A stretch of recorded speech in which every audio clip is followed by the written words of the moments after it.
Tingginya kasus COVID-19 membuat ribuan warga negara asing dari berbagai negara meninggalkan Indonesia. Berdasarkan data perlintasan keluar WNA sejak 1 Juli hingga 29 Juli, ada sekitar 20.217 warga negara asing yang melakukan eksodus ke negara asalnya.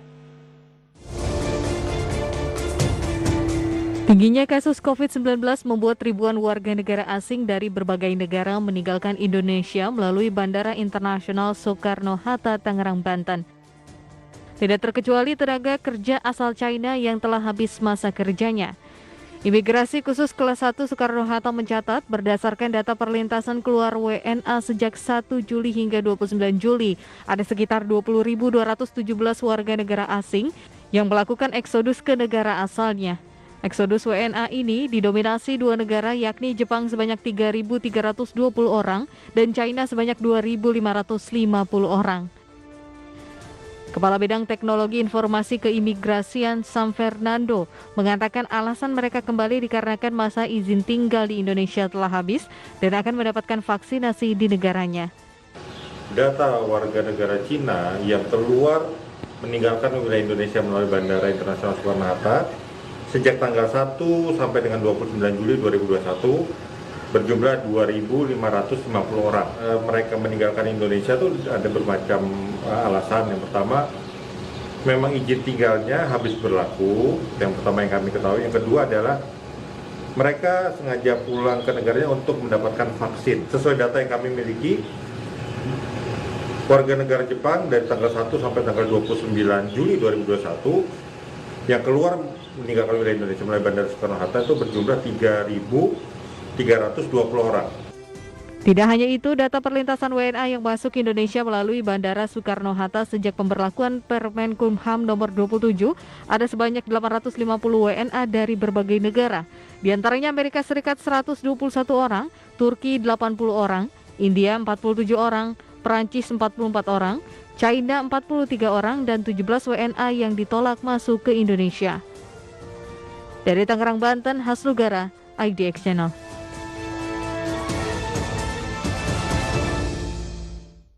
Pemirsa, Kementerian Perindustrian terus menggenjot penerapan protokol kesehatan di sektor industri untuk menjaga aktivitas produksi yang berperan penting dalam pemulihan ekonomi nasional. Penerapan protokol kesehatan yang ketat ini diharapkan dapat menekan peningkatan kasus COVID-19 di kawasan industri. Kementerian Perindustrian terus menggenjot penerapan protokol kesehatan di sektor industri untuk menjaga aktivitas produksi yang berperan penting dalam pemulihan ekonomi nasional. Dalam kunjungannya sekaligus pengecekan langsung protokol kesehatan di kawasan industri makanan dan minuman, juru bicara Kemenperin Febri Henry Antoni memastikan industri Mamin telah melaksanakan protokol kesehatan dengan ketat. Seperti penggunaan masker dan sarung tangan saat bekerja serta penggunaan face shield. Penerapan protokol kesehatan yang ketat ini diharapkan dapat menekan peningkatan kasus COVID-19 di kawasan industri. Dari ketiga industri yang kami cek itu, kami berkesimpulan bahwa tiga industri itu sudah menerapkan protokol kesehatan dengan tepat, dengan baik, bahkan lebih ketat. Ya, kenapa? Karena tiga industri ini adalah industri makan minuman yang memang memiliki standar higienis, standar internasional yang cukup ketat. Dalam surat edaran nomor 3 tahun 2021, pemerintah mengatur kewajiban penerapan protokol kesehatan di area pabrik atau perusahaan yang mencakup 6M. Perusahaan pemegang IOG juga wajib menyampaikan laporan pelaksanaan operasional dan mobilitas kegiatan industri secara berkala, yakni 2 kali dalam 1 minggu pada hari Selasa dan Jumat. Jakarta, Ade Firmansyah, IDX Channel. Pandemi COVID-19 yang berkepanjangan berdampak pada seluruh aktivitas masyarakat dan ekonomi.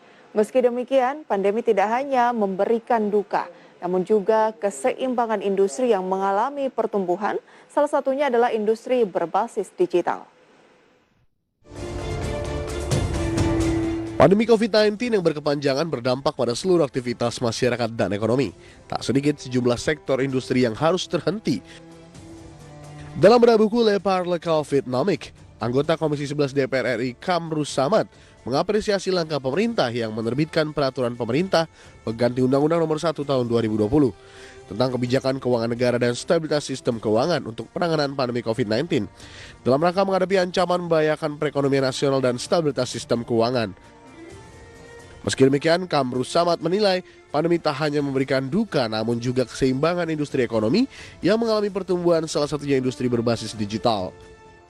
Ada beberapa sektor yang tumbuh di bidang usaha. Yang pertama adalah sektor ICT. Semua bisnis yang berbasis digital, teknologi informasi itu tumbuh positif. Termasuk di dalamnya adalah e-commerce. Kemudian yang kedua adalah sektor agrobisnis, yang di dalamnya ada beberapa subsektor yang terus tumbuh. Kemudian yang ketiga adalah sektor industri kesehatan kita juga tumbuh. Dan ini menunjukkan tingkat resiliensi dari tiga sektor ini sangat tepat untuk para entrepreneur muda masuk di sektor ini. Inilah pilihan-pilihan kita untuk menjadi entrepreneur ke depan.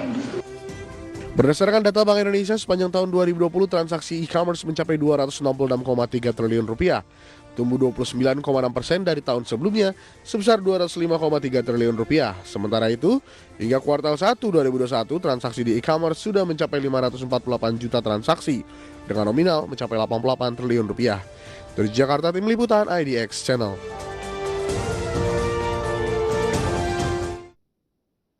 Penerapan PPKM level 4 semakin memperburuk bisnis kuliner seperti warung Tegal atau warteg.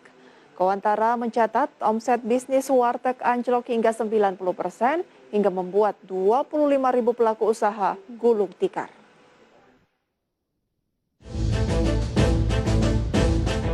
Kebijakan pemberlakuan pembatasan kegiatan masyarakat yang masih berlangsung hingga saat ini semakin memperburuk bisnis warung makan dari Tegal alias warteg.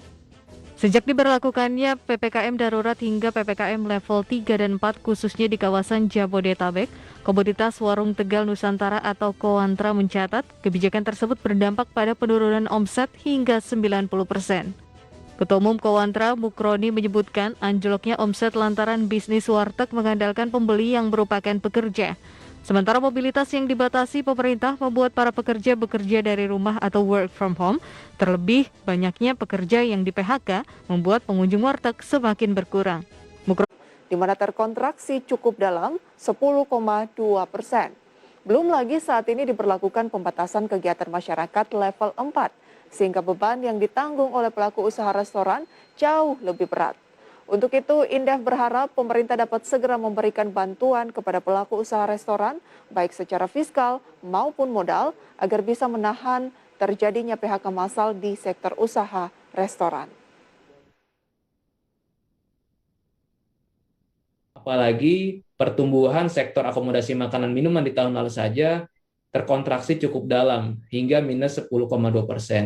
Nah, beban yang ditanggung oleh para pelaku usaha restoran ini tentu berpotensi jauh lebih berat lagi manakala PPKM darurat terus berlanjut sampai waktu yang tidak bisa kita pastikan bersama. Nah, oleh karena itu pemerintah tentu harus merespon dengan sangat cepat, memberikan bantuan-bantuan yang dibutuhkan oleh pelaku usaha restoran ini, baik bantuan berupa insentif fiskal maupun bantuan modal untuk menjaga nafas para pelaku usaha restoran ini sehingga bisa menahan adanya gelombang. Pemirsa, kami akan segera kembali dengan informasi penting lainnya usai jeda pariwara berikut.